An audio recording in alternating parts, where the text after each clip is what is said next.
사실 박근혜 정부 2013년부터 그 다음에 문재인 정부 2016년부터 그 다음 우리나라 소득 불평등도는 점점 떨어지고 있어요. 평등해지고 있습니다. 잠깐, 박근혜 정부 때도 뭐랄까 불평등 지수가 뭐 문재인 정부도 사실 들어설 때 박근혜 정부의 잘못을 좀 소득주도 성장으로 바꾸겠다라고 하는 걸 취지에서 주장을 하고 그걸 도입한 거 아닌가요? 그래서 제가 이번 정부에 제안 드리고 싶은 게 있어요. 다음 정부.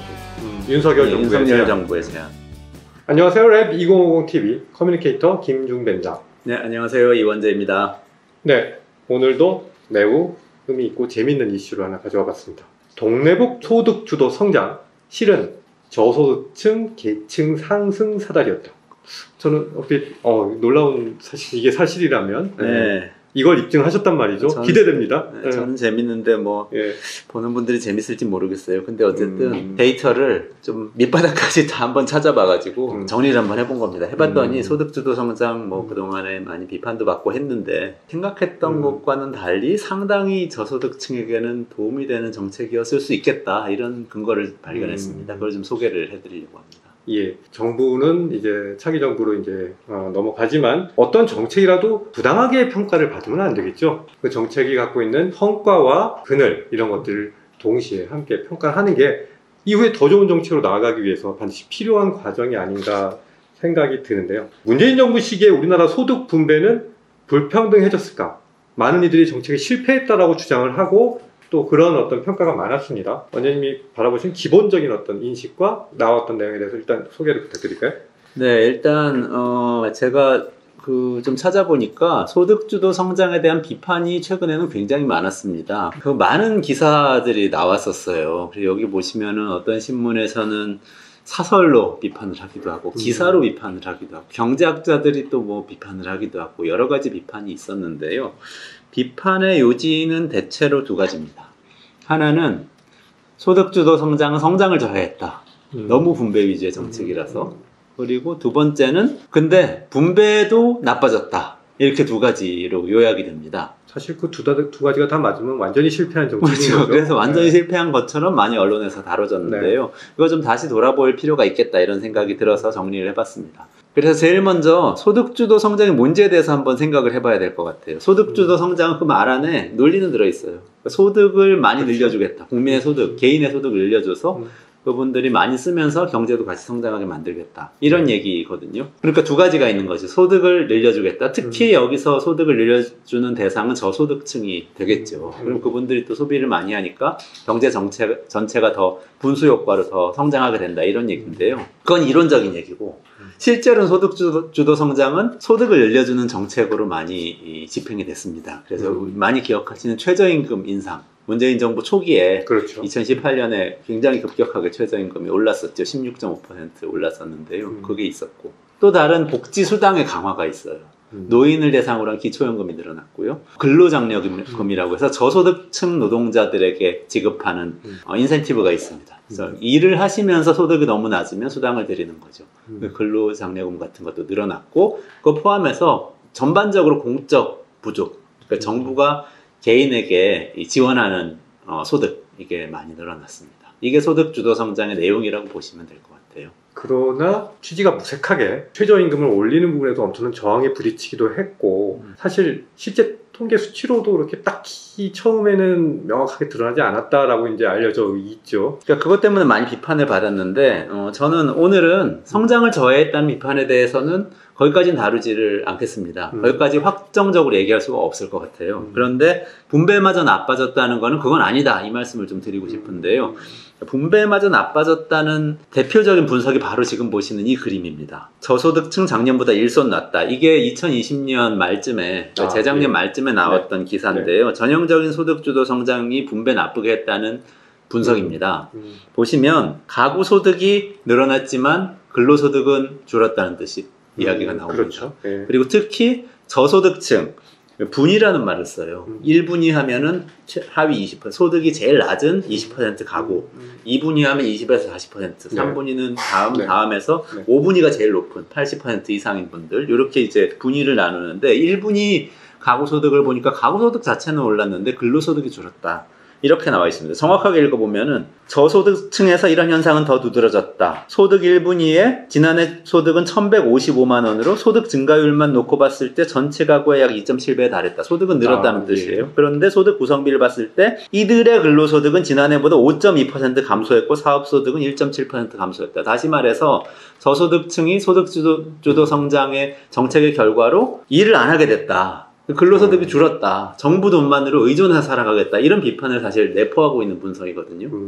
정부의 정책이 그 일반 대중의 어떤 근로 의욕을 북돋아서 전체적인 소득이 늘어나면서 그 늘어난 소득이 그만큼 또 성장을 견인하는 그런 효과를 애초에 기대했던 건데 사실상 정부의 지원이나 예를 들어서 최저임금이 높아지면서 일정 부분 안주하면서 전체 근로의 어떤 정도는 더 의욕이 떨어졌다라는 네. 그런 어떤 비판인 그런 거죠. 비판이죠. 그런데 실제로 살펴보니까 근데 이건 완전히 틀린 얘기예요. 일단 살펴볼 필요도 없습니다. 왜냐하면 작년에 1분위에 속한 사람들의 근로소득이 올해는 줄었다 이렇게 얘기했는데 작년에 1분위에 속한 사람들하고 올해 1분위에 속한 사람들이 달라요. 같은 사람들이 아닙니다. 같은 사람들이 같이 서로 왔다 갔다 하니까 그런 건가요? 그러니까 여기서는 지금 같은 사람인 것처럼 써놓은 거예요. 근로소득이 감소했다고 했는데 그게 아니고요.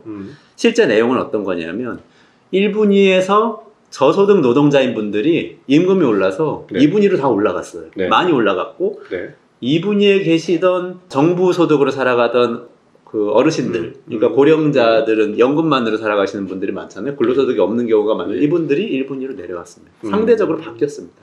아, 그러니까 1, 2, 3, 4, 5분위를 기계적으로만 보면은 그 변화, 예를 들어서 소득주도 성장이라고 하는 효과에서 분배의 효과 부분에 대해서는 정당한 평가를 하기는 어렵다라게 하는 게 원장님의 인식인 건가요? 네, 같은 사람이라고 생각하면 안 되고 이게 계층이 바뀌고 있는 부분을 봐야 되는데 그거 지금부터 제가 자료를 좀 보여드리면서 그거를 실증적으로 좀 보여주신다는 말이죠. 기대가 됩니다. 자, 어떤 자료를 봐야 될까요? 네, 일단 전체적인 모습을 보여드릴게요. 지니계수라는 게 있어요. 지니계수. 기억이 납니다. 지니계수. 다들 어디선가 많이 들어본 것 같은. 그 불평등을 나타내는 지수인 거죠. 그렇죠. 알라딘의 지니 이런 거 제가 생각하시면 경제학 개론은 별로 좋은 점도 못 받았지만 그것만은 기억이 납니다. 이탈리아의 경제학자 지니라는 사람이 있었어요. 지니계수 쓰실 땐 꼭 대문자 G를 쓰셔야 됩니다.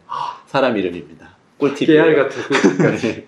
그래서요? 지니계수는 높을수록 불평등도가 높은 거예요. 그러니까 0에서 1 사이인데 뭐 0.01에서 뭐 1.0까지 있는데 0이면은 완전히 평등한 거예요. 모든 사람 소득이 다 똑같은. 다 똑같다. 1이면 한 사람 제가 맞춰볼까요? 한 사람이 다 갖고 있는 거죠. 이게 내가 알려줬어요.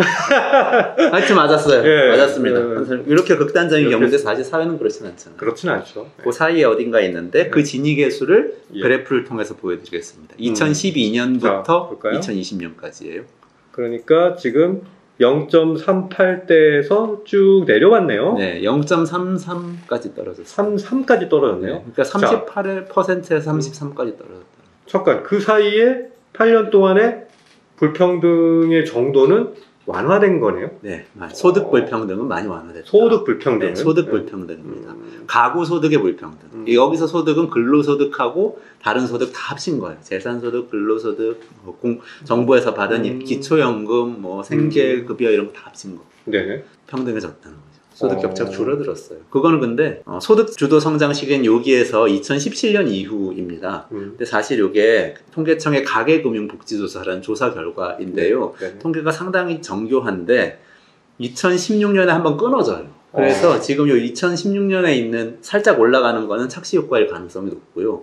사실 박근혜 정부 2013년부터 그 다음에 문재인 정부 2016년부터 그 다음만 보는 게 더 정확합니다. 그렇게 보면 우리나라 소득 불평등도는 점점 떨어지고 있어요. 평등해지고 있습니다. 그러면 문재인 정부, 박근혜 정부 때 다 똑같았냐? 이렇게 질문을 하실 수 있습니다. 문재인 정부 최저임금 엄청 올렸는데 좀 달라지지 않았냐? 그러니까 그때 좀 더 효과가 좋았어야 사실은 소득주도 성장에 응대 효과가 나타났다라고 말할 수는 있을 것 같은데. 네, 근데 사실은 평균을 내면요. 문재인 정부 때 최저임금 인상률 평균하고 박근혜 정부 때 인상률 평균하고 사실 같습니다. 7% 정도 매년 누적적으로 인상이 됐기 때문에 전반적으로 쭉 떨어져 왔다고 보면 됩니다. 그리고 다른 복지도 박근혜 정부 때 기초연금이 도입됐고요. 꾸준히 유지되면서 노인 기초연금 문재인 정부 때 더 강화됐어요. 액수가 늘어나고. 그러니까 점점 떨어지는 우리는 그런 트렌드 안에 사실은 있습니다. 아, 잠깐. 나 이거 뭡니까 그러면? 박근혜 정부 때도 뭐랄까 불평등 지수 완화, 뭐 문재인 정부도 사실 들어설 때 박근혜 정부의 잘못을 바꿔서 좀 소득주도 성장으로 바꾸겠다라고 하는 걸 취지에서 주장을 하고 그걸 도입한 거 아닌가요? 그렇죠. 그런데 저는 이렇게 생각합니다. 예. 2010년에 우리 무상급식 운동을 한참 했던 때가 있었어요. 그쵸, 학교 기억납니다. 무상급식 해야 예. 된대요. 그게 우리 복지국가 운동에서의 굉장히 중요한 순간이었는데요. 그 이후에 한국의 복지 체제는 점점 강화되어 온 거예요. 정부가 어떤 정부가 들어서도 강화되어 오는 거고, 근데 특히 문재인 정부 때는 어떤 여러 가지 요인에 의해서 뭐 우리 디지털 전환도 있었고, 그리고 비정규직도 늘어났고, 이런 여러 가지 벌어지고 있는 불평등의 요소가 있고, 사실 미국이나 유럽에서는 불평등도가 점점 커지고 있던 그런 시기였는데, 그걸 뒤집어 보겠다고 소득주도 성장을 어떻게 보면 좀 슬로건으로 내걸었던 건데요. 어쨌든 우리는 불평등보다 더 높아지진 않았던 거죠. 네. 평등해진 거죠. 자, 그거를 경험해보신 제가 일단 해석을 해보면, 어쨌든 박근혜 정부 때부터 그 문재인 정부 때까지 지속적으로 불평등을 완화되는 방향으로 갔고, 적어도 그 소득주도 성장이라고 하는 정책이 완전히 실패한 것이라고 말할 근거는 그것만을 놓고 보면은, 특히 분배 효과 면에서는 그렇게 주장하긴 하는 건 맞지 않다라고도 말할 수 있겠군요. 그렇게 말하는 것에 대해서 사실은 아까 보여드렸던 그 분석, 그래도 근로소득은 저소득층에서 근로소득은 줄었다, 이 비판이 있는 거거든요. 그런 비판이 있습니다. 그런데 그건 어떻게 되냐, 예. 그걸 이제 보여드리려고. 예. 이거예요. 그러니까 우리가 매년 매년 최하층을 조사를 하면 다 사람이 바뀌기 때문에 최하층이 그러네요. 전체 소득은 의미가 있어요. 근데 이 사람들이 근로소득이 커졌다, 전체 소득 중에서 아니면 뭐 연금소득이 커졌다, 이건 분석해봐야 사람이 바뀌었는데, 그러니까 20대 청년이 올라가고 80대 어르신이 내려오는 거예요. 이렇게 바뀌었는데 이거를 근로소득이 줄었으니까 문제가 있습니다. 이렇게 얘기할 수 있나요?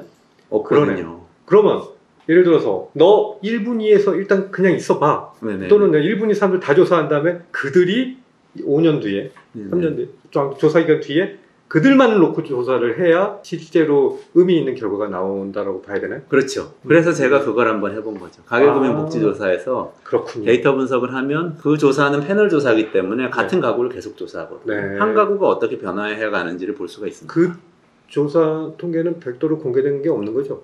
따끈따끈한 랩의 특종인 거죠? 분석은 저희의 단독입니다. 네. 그 결과 네. 어디 있습니까? 네, 그 막 그래프에 있는데요. 흥분되는데요? 네, 두 시기를 다 봤는데요. 일단 문재인 정부 시기 2016년부터 2020년까지 보면은 2016년에 1분위 하위 네. 20%의 소득이 한 1,000만 원 정도 됐어요. 전체 소득, 가구 소득이. 그게 한 4년 지나면 2020년이면 4년 지났잖아요. 2020년 소득 자료가 지금 가장 최신의 자료인데요. 거의 2배 가까이로 오릅니다. 2배 정도 올라요. 네. 근데 거기서 특히 우리는 정부에서 이 돈을 많이 줘서 그런 거 아니냐라고 생각하기 쉬운데, 여기 보시면은 근로소득이 빨간 선이거든요. 네. 근로소득이 많이 오릅니다. 근로소득이. 그러니까 최하위 계층의 근로소득이 감소했다는 분석은 틀린 겁니다. 최하위 그러네요. 계층의 근로소득이 증가하면서 다음 계층으로 올라가 버렸어요. 이분들이. 아마도 그 위에 있던 분들이 좀 내려왔고요. 그리고 물론 이제 오렌지색으로 돼 있는 정부에서 지급하는 공적 이전 소득도 증가했다는 사실은 알 수가 있습니다. 저는 약간 혼란스러워지는데, 떨어진 사람들은? 떨어진 분들은 네. 근로소득이 없는 분들이죠.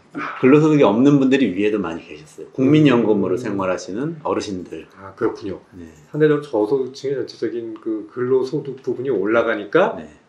근로소득이 없는 분들이 밑으로 좀 내려앉는 그런 그렇죠. 상황이.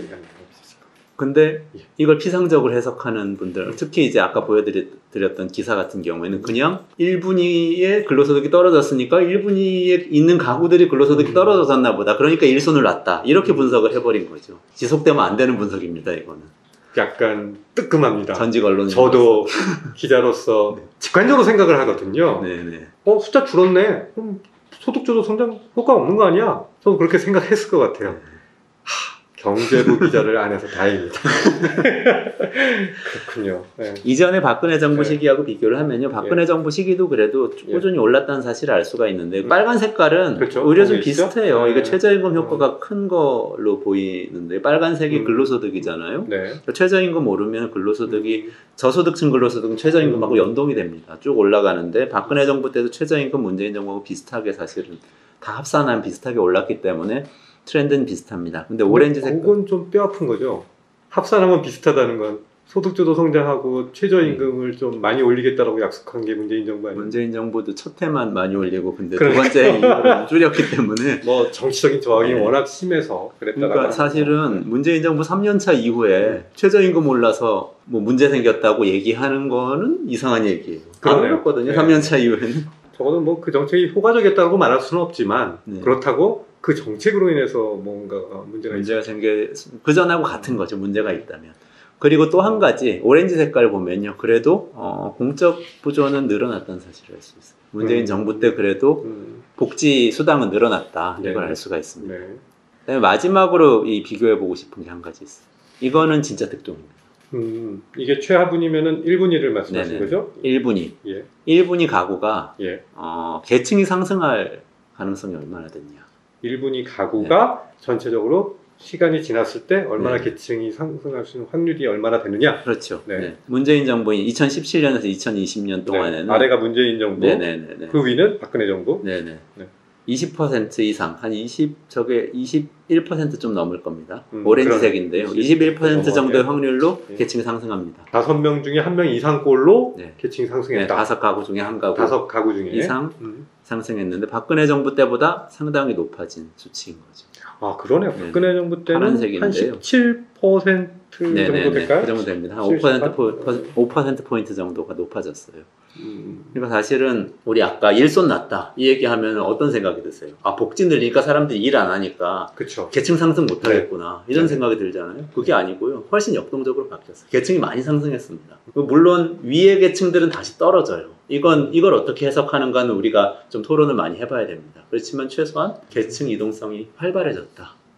특히 저소득층의 경우에는 활발해졌다. 이거는 그렇죠. 얘기할 수 아까 얘기한 대로 다시 1분위로 내려앉은 분들의 생각에서는 소득을 그렇게 못하는 분들일 수 있겠다라고 그렇죠. 하는 네. 기본적인 월급을 추정을 받지는 하고, 않는 분들. 네, 그런 분들이 상대적으로 이제 덜 오르니까 그냥 밀려나서 밑으로 내려온 것일 수도 있다라고 네. 하는. 실제로 그런 분들이 많아졌다라는 겁니다.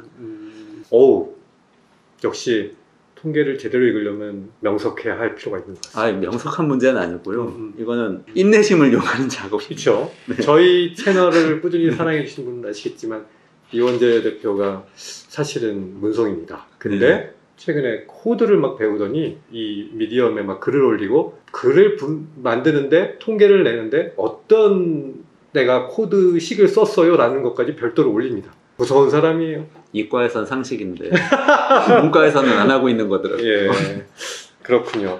저 오늘 많이 배웠습니다. 예. 그럼 이제 이렇게 된 이유가 뭐가 있나? 그거까지만 한번 살펴볼게요. 알겠습니다. 소득주도 성장 뭐 구호는 있었는데 실제 내용이 뭐냐? 인사이트를 또 알 수 있는 네네, 내용이네요. 그렇죠. 예. 최저임금이 올랐습니다. 그거는 그렇죠. 저소득층 소득에 결정적인 영향을 줘요. 요새는 사실 웬만한 지방의 중소기업, 소기업, 5인 이하 사업장 가면요. 최저임금이 그냥 임금이에요. 대부분의 사업장에서.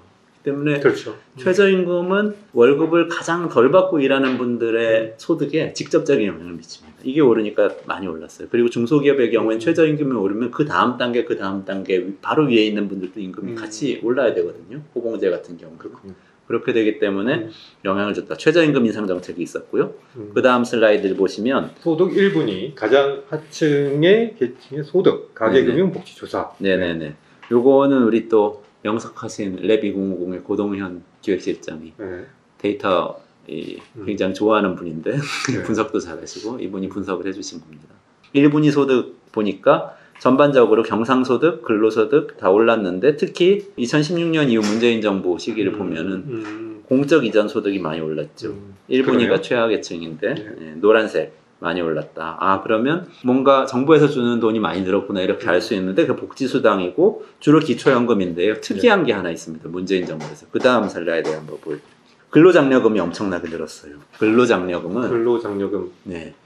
그 임금이 아주 낮은 저소득 노동자들에게 주는 인센티브입니다. 그러니까 이거는 일자리가 없으면 안 줘요. 그렇죠. 일자리가 생겼는데 예를 들면 월급이 단시간밖에 일을 못해서 가구 전체 합쳐도 월급이 뭐 한 1,000만 원이 안 돼요. 그러면은 근로장려금 받을 수 있거든요. 뭐 가구원 수에 따라서 조금씩 다르긴 한데 그렇게 줘서 어떻게 보면 근로 인센티브를 높이는 거죠. 일할 동기를 계속 부여하는 게 목적인 그런 제도인데요. 네. 그게 굉장히 많이 늘었습니다. 지금 액수를 보시면은 2018년 이후에는 지금 4조 원 이상이거든요. 이 지급 액수가.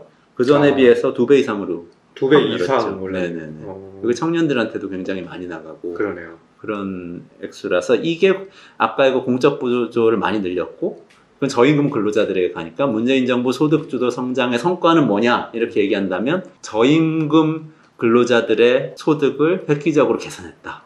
이렇게 요약할 수가 있습니다. 그래서 그분들이 1분 2에서 2분 2로 상당 부분 상승하게 됐다. 이렇게 요약을 할 수가 있을 것 같아요. 네. 물론 다른 효과들에 대한 분석도 있을 수 있는데 이 부분은 명확하게 얘기할 수가 있습니다. 네. 지금의 여권한테 좀 사랑받을 수 있는 건 이런 걸 대선 전에 말씀하셨으면 좋았는데. 저희는 항상 객관과 중립을 추구하는. 아니 중립을 지키기 위해서가 아니고요. 이게 빨리빨리 되는 게 아니고 네.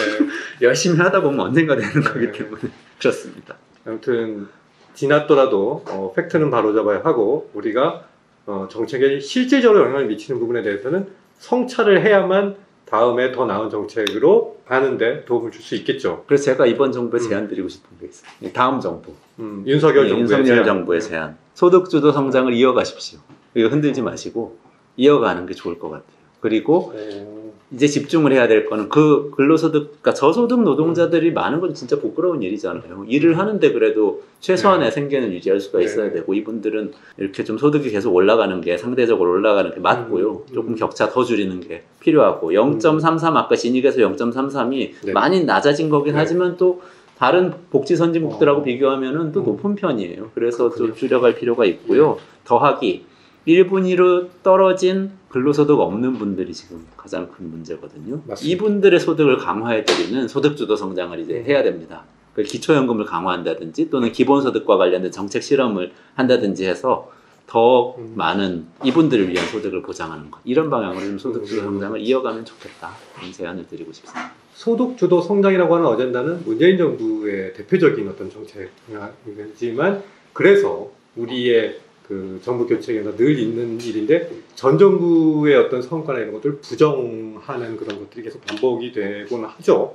바다 건너봐도 미국에서도 도널드 트럼프 행정부 때 그 전 오바마 행정부의 여러 가지 그들을 갖다가 완전히 무효로 돌리려고 하는 시도들을 엄청나게 해서 현지에서 논란을 빚고 했습니다만 이번 선거 결과를 놓고 봐서 또 협치하겠다 그런 약속들을 하고 있는데 만약에 전 정부의 소득주도 성장이 갖고 있는 어떤 의미 이런 것들은 받아 안아서 우리가 계속적으로 전 국민들의 어떤 이런 경제적인 효과를 높이는 정책을 펴나가겠다고 하면 그건 자체로 메시지가 될 것 같긴 해요.